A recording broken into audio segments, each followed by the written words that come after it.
Ons lees die oordenking vir die 10de Maart uit Die Here is my herder met die vriendelike vergunning van Lizet Marie.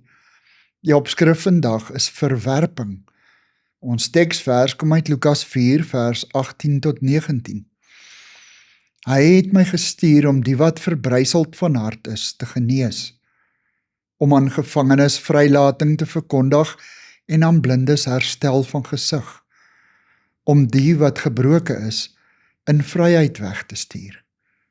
'n Persoon se gedagtes is dikwels die produk van stikkende emosies en traumatiese gebeure en snydende aanmerkings van mense wat herhaaldelik vernietigende woorde en opinies oor hom of haar uitspreek. Een van die grootste uitdagings van ons saamstap met God is om nie toe te laat dat die negatiewe dinge uit die verlede bepaal wie ons vandag is nie. Ons moet openlik verklaar, ek het dit wat gebeur het verduur, ek het dit oorleef, maar ek is nie wat gister gebeur het nie. Baie mense word lewenslang gefolter deur herinneringe aan boeliegedrag op skool, of gebreekte beloftes, en 'n mislukte huwelik, persoonlike rampspoed. Hierdie negatiewe herinneringe, tesame met gereelde terugflitse uit die verlede, versterk hulle opvatting dat hulle mislukkings is. Wat ons dink, loop oor in woorde, en daarna word dit dade.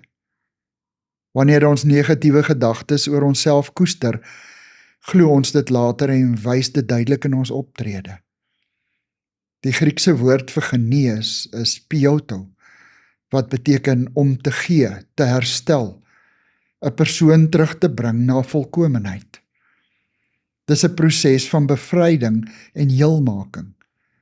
Dis wat Paulus in Efesiërs 4 vers 23 en 24 bedoel het. Julle gees en gedagtes moet nuut word.